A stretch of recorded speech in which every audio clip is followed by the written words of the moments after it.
پستی سے بلندی کی طرف پرواز کرتا ہوں، پستی سے بلندی کی طرف پرواز کرتا ہوں، اللہ کے نام سے لفظوں کا آغاز کرتا ہوں۔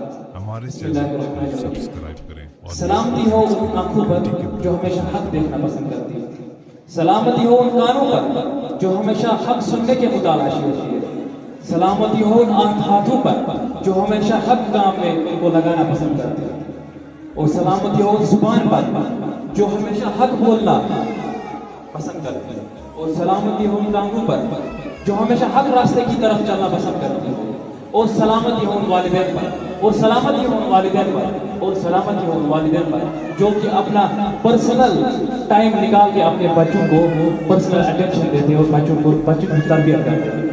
آج کا جو میرا موضوع ہے، جو کہ اس سے پہلے میرے استاد، میرے پیارے استاد بلال صاحب نے یہاں پر پیش کیا، میں بھی سن رہا تھا میں انہیں 5 آیتوں پہ بات کروں، اور جیسے انہوں نے میری دل سے بات لے لی تو اب میں اپنے ٹاپک کو چینج کرتا ہوں۔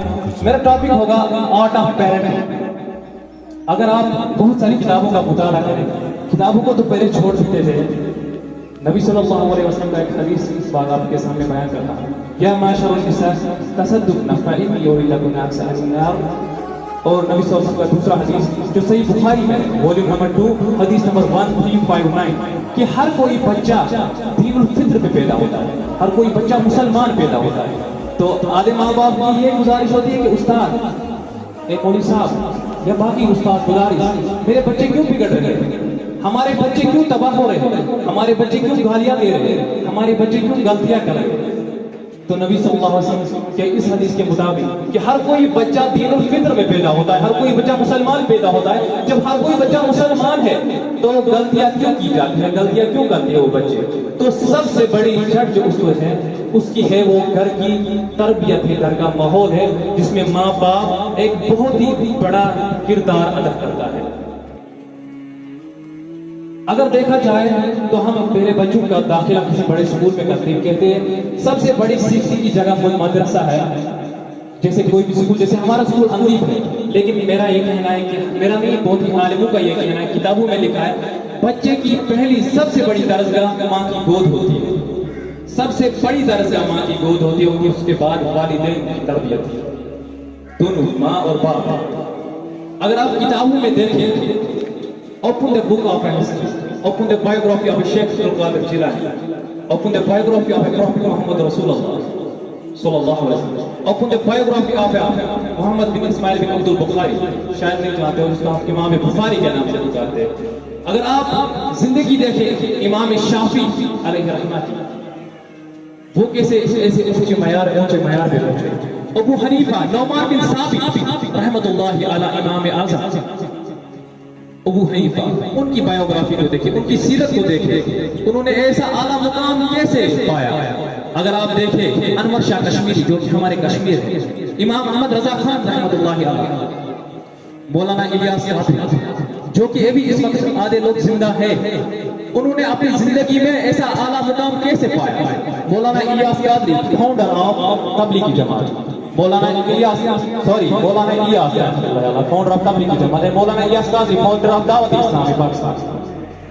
اگر ان لوگوں کو دیکھا جائے، انہوں نے اپنی زندگی میں ایسے اعلیٰ مقام کیسے حاصل کیے؟ اور جو ابھی مصطفیٰ ہاشمی 162 رینک جس کو آئی تھی IAS میں، اس نے اپنی زندگی کا وہ ایسے کامیاب نہیں تھے، اس سے پہلے وہ ایک پیشہ کر رہی تھی، ڈاکٹری کا پیشہ۔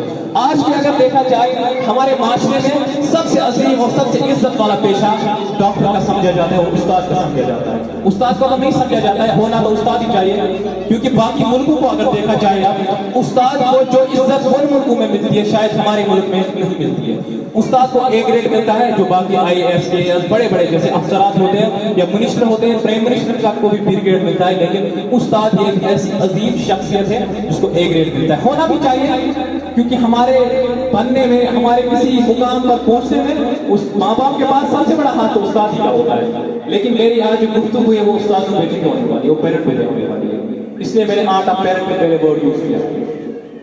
تو آپ کو ایک مشہور جو سچی کہانی ہے وہ پہلے اس سے سنانا چاہتا ہوں، کیونکہ حضرت مولا علی علیہ السلام فرماتے ہیں اگر کسی کو بات کرنے کا طریقہ نہ ہو اور بات سمجھانے کے لیے دلیل نہ ہو، بات نہ کرے۔ یہاں پر سب بچے بھی ہیں اور سب والدین بھی آئے ہیں، تو ایک دلیل سے ان کو ایک سچی کہانی، سچے واقعہ سے ان کو اچھے طریقے سے سمجھ آئے گا۔ یہ دو لوگوں کی کہانی ہے، ایک کا نام ہے فاروق اور دوسرے کا نام صالحہ ہے۔ آپس میں محبت کرتے تھے، اسلام میں اجازت نہیں کسی کو پسند کرنا پھر اس سے شادی کرنا، آدھوں کو زبردستی کی جاتی لیکن وہ اس کو نکاح نہیں کہتے۔ تو انہوں نے آپس میں نکاح کیا تو جنگ کچھ ہی مہینے کے بعد جنگ کا اعلان ہوا۔ جو فاروق تھے وہ جنگ کے لیے نکل گئے اور جنگ کے جانے سے پہلے اپنی بیوی صالحہ کے پاس 30,000 درہم رکھتی ہے، وہ سونے کی جگہ۔ کینیڈا کے ایک یوکے کے آدمی نے ان کی کیلکولیشن کی آج کے پیسے کے حساب سے وہ 2 ملین پاؤنڈز ہوتے ہیں، اگر انڈین روپیز میں ہم کو کنورٹ کریں 15 کروڑ روپے، تو 15 کروڑ ایک مڈل کلاس کے لیے نہیں، ایک امیر کے لیے بھی بہت بڑی ایک رقم ہوتی ہے، کیونکہ 15 کروڑ میں زیرو بہت سارے آتے ہیں، گنو کرتے ہیں۔ تو جب وہ جنگ کے لیے چلے جاتے ہیں تو سب لوگ 1 مہینے کے بعد 2 مہینے کے بعد واپس آ جاتے ہیں، لیکن فاروق واپس نہیں آتے۔ ایک بیوی کا ہم سفر جو ہوتا ہے بیٹر باپ کو کہتے ہیں، شریک حال ہے، تو اس کو شوہر ہی ہوتا ہے۔ بعد میں بچے کوئی ان کے لیے کچھ خاص نہیں کرتے، آدھے بچے جن کی والدین ان کی تربیت صحیح طریقے سے نہیں کرتے، لاسٹ میں وہی شوہر کی کام آتی، کیوں نہ ہو وہ ان کے انتظار میں رہے کب فاروق آئے گا، لیکن فاروق واپس نہیں آئے گا۔ ایک آدمی وہاں سے آیا، اس نے کہا میرے فاروق کو جنگ میں گرتے ہوئے دیکھا ہے، وہ نیچے گر رہے تھے۔ تو صالحہ جو تھی بڑی نیک انسان تھی، بڑی نیک اور بڑی پاک عورت تھی۔ ان کے کچھ ہی مہینے کے بعد ان کا ایک بیٹا پیدا ہوا جس کا نام انہوں نے عبد الرحمن رکھا تھا، اور 30 سال کے بعد، ناٹ اے جوک، 30 ایئرز انسان کی آج کے حساب سے کم آدھی زندگی، 30 سال کے بعد فاروق واپس لوٹتے، اور جب فاروق واپس لوٹتے تو سب سے پہلے وہ دیندار انسان تھے، جہاد پہ تو دیندار اللہ تعالیٰ اسی کو شرف دیتا ہے جو دیندار ہوگا۔ جب واپس لوٹتے تو مسجد میں جاتے پہلے نماز پڑھنے کے لیے، کیا نماز ہوگی؟ صلاۃ الحاجہ، صلاۃ توبہ، نفل وغیرہ کچھ بھی نماز پڑھ سکتے ہو، نماز کے لیے گئے۔ وہاں پر انہوں نے عالموں کا گروپ دیکھا تھا، وہ حیران ہو گئے، کہا ماشاء اللہ، اللہ تعالیٰ نے ہمارے علاقے میں بہت دور پھیلایا ہے، ایسے عالم ہمارے علاقے میں آج ہیں، اور جو سب عالم تھے وہاں پر ان میں سے ایک عالم سب سے خوبصورت، سب سے قابل، سب سے زبردست، اور جس کے پاس سچ میں سب سے زیادہ علم تھا، اس کا نام عبد الرحمن تھا۔ وہاں پر اس کو پتا نہیں تھا یہ میرا بیٹا ہے۔ گھر میں جب گیا تو اپنی بیوی کو سلام وغیرہ پیش کی، تو وہ بھی حیران ہوگی اتنے سال کے بعد، لیکن حیرانی سے پہلے انہوں نے پوچھا وہ 30,000 درہم جو میں نے آپ کو دیا ہے، مطلب 15 کروڑ روپیہ، پہلے وہ دے دو مجھے۔ تو انہوں نے کہا فاروق کیا آپ مسجد گئے تھے؟ بولا جی ہاں گیا تھا مسجد میں، آ گیا نماز پڑھ کے آیا۔ کہا وہاں پر اپنے عالموں کو دیکھا؟ بولا ہاں ماشاءاللہ، ہمارے علاقے میں اتنے پیارے عالم، میں تو بہت خوش ہو گیا، میرا جو قلب ہے وہ بہت ہی منور، میں خوش ہو گیا۔ اور اس کے بعد وہ کہتے ہیں کیا اگر اللہ تعالیٰ آپ کو، وہاں پر سب سے اچھا عالم کون تھا؟ بولا سب عالم تو سب اچھے تھے، لیکن سب سے اچھا عالم، سب سے علم والا عالم مجھے وہاں پر عبد الرحمن دکھا۔ تو انہوں نے کہا ان کو فاروق کیا اگر اللہ تعالیٰ آپ کو اتنا علم دے جتنا عبد الرحمن کو ہے، کیا آپ یہ 15 کروڑ روپے خرچ کرو گے اپنے علم پہ؟ کہا کیوں نہیں، میں تو ایسے یہ تو پیسہ کا میل ہے، ایسے فہم دوں گا علم کے لحاظ سے۔ بولا اگر آپ کا کوئی بیٹا ہو تو آپ اس کو یہ علم حاصل کرنے کے لیے 15 کروڑ روپے خرچ کرو گے؟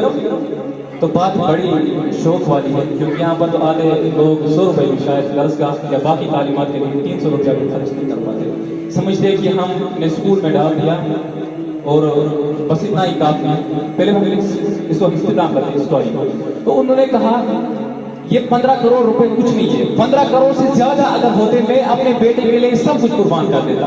صالحہ کہتی ہے اس کو فاروق جب آپ جنگ پہ گئے تھے میں نے آپ کا انتظار کیا، آپ واپس نہیں لوٹے، کچھ لوگوں نے کہا وہ گرتے جنگ میں، ہم نے سوچا کہ آپ شہید ہو گئے۔ کچھ عرصے بعد میرا ایک بیٹا ہوا، میں نے ان کا نام عبد الرحمن رکھا تھا، اور میں نے ان کو صحیح تربیت دینے کے لیے دینی صحیح تربیت دی، دین کے بنیاد پہ، اور یہ 15 کروڑ روپے اس میں خرچ ہو گئے۔ اس وقت تو آپ سوچ سکتے ہو اس وقت میں اس والدہ نے 15 کروڑ روپیہ اپنے بیٹے کے لیے اور اپنی زندگی ساری اس کے لیے خرچ۔ اس کے بعد بھی امام شافعی رحمۃ اللہ علیہ ان کی زندگی کو ایک بار دیکھ لیتے، ان کے جو والد تھے وہ عرب قریش تھے شاید، اور ان کی ماں اجمی تھی، ان کے والد کا انتقال ہو گیا تھا، اور ان کے بعد ان کی جو بھی ہے ان کی ماں نے ان کی تربیت کی۔ امام بخاری اسماعیل بن عبد البخاری رحمۃ اللہ علیہ، اللہ تعالیٰ نے ان کو ایسی یاداشت دی تھی، ایسی قوت دی تھی یاداشت کی کہ شاید ہی دنیا میں کسی کو ہوگی ویسی یاد آئے. تو کم سے کم یہاں پر کوئی ایسا انسان شاید ہی کوئی انسان ہو جس کو 40 حدیث یاد ہو. نبی صلی اللہ علیہ وسلم نے کہا ان کو تو 10 لاکھ حدیث یاد ہے. 10 لاکھ حدیث ایک بہت ہی بڑا معاملہ ہوتا ہے. سوچنے کی بھی بات ہے. وہ بڑے عالم تھے, وہ بچپن سے ہی اندھے تھے, لیکن ان کی ماں, ان کی والدہ نے اللہ تعالیٰ سے ہمیشہ دعا کی, اللہ تعالیٰ میرے بیٹے کی آنکھ کے اوپر کو لوٹا دیا. اور ان کی ماں کی تربیت کا دیکھو, اللہ تعالیٰ ایک وقت اس کو ابراہیم علیہ السلام خواب میں آتے ہیں. شاید میں اس بات کو مطالعہ کر رہا تھا. قائدین کی ماں ایک کتاب کا نام ہے.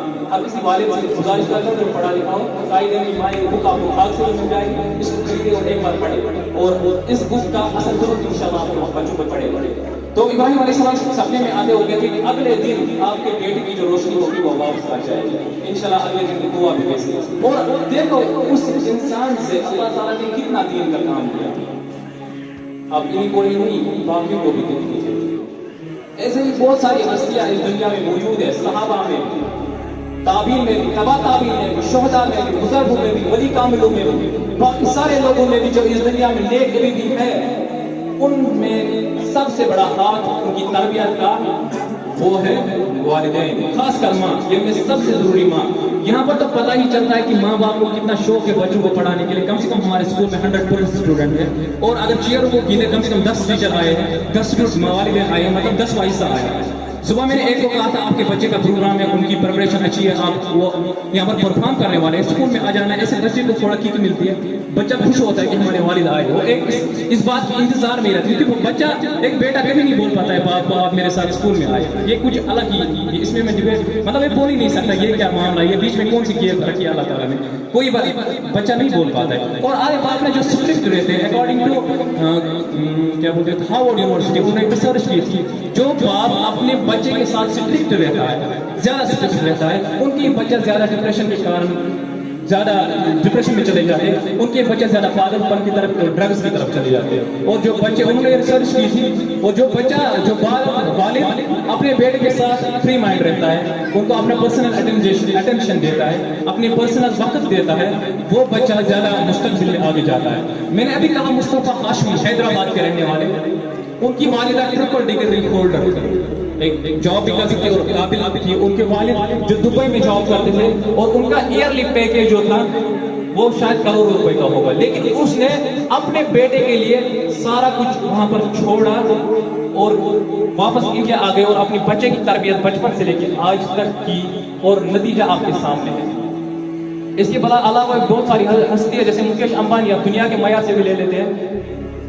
شاید ہمارے استاد کہتے ہیں کہ ٹائم ہو رہا ہے, تو میرا ایک ہی یہی تھا کہ جو میں نے پہلے حدیث پاک بتایا تھا, میں اس کا پہلے یہ کرتا ہوں, یا معاشر النساء تصدقن فإنی أريدکن أکثر الناس. جب ہمارے پروفٹ محمد رسول اللہ صلی اللہ علیہ وسلم معراج پہ گئے تھے, اللہ تعالیٰ نے ان کو جنت سے بھی بہت ساری چیزیں دکھائی تھی, اور جہنم سے بھی بہت ساری چیزیں دکھائی تھی.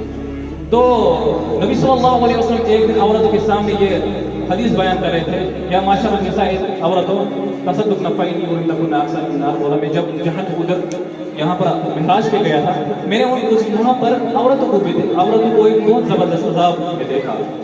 بولا وہ عذاب کیوں ہے ان پہ؟ بولا وہ عورتوں نے کہا بما یا رسول اللہ, نبی صلی اللہ علیہ وسلم نے کہا تکسر لنا عنہ, کیونکہ ماں ہر وقت لعنت جو منہ پہ, کشمیر کا تو یہ رواج بن گیا ہے, چاقو بولتے بیٹے کو تو لعنت, مرغے کو بھی لعنت, گائے کو بھی لعنت. یہ لعنت کا بورڈ جتنا ہم منہ پہ بولتے ہیں, یہ آخری زمانے کی علامات بھی ہے. اور جو ماں باپ بچوں کے سامنے گھر میں جھگڑا کرتے ہیں, اس پہ زبردست اثر پڑتا ہے. آپ کو نہ لگے لیکن زبردست اثر پڑتا ہے بچوں کے دماغ پہ. مہربانی کر کے ہاتھ جوڑ کے بچوں کے سامنے کبھی نہ لڑے. اور یہ شاید ہمیں کسی کو نہیں پتا ہوگا کہ جو ماں کو کہتا ہے, مطلب اپنی اہلیہ کو کہتا ہے کہ مجھے تیری ضرورت نہیں, شرع کہتا ہے مجھے نکاح وہیں پر کٹ ہو جاتا ہے, اور اس کے بعد بھی ہم باقی چیزیں کہتے ہیں ہماری بچے پیدا ہو. یہ آخری زمانے کی علامات بھی ہے, لیکن کسی کو پتہ نہیں نکاح کیسے کٹ ہوتا ہے. ہمارے پاس لا علم ہے, اللہ تعالیٰ ہمیں علم دے, اور اللہ تعالیٰ ہمیں عقل دے زیادہ سے زیادہ. اور میری یہ گزارش ہے, ہر کوئی والد اپنے بچے کو تھوڑا سا پرسنل وقت دے, اپنے دن میں 24 گھنٹے ہو, کبھی 2 گھنٹے بھی دے. باقی صدق اللہ.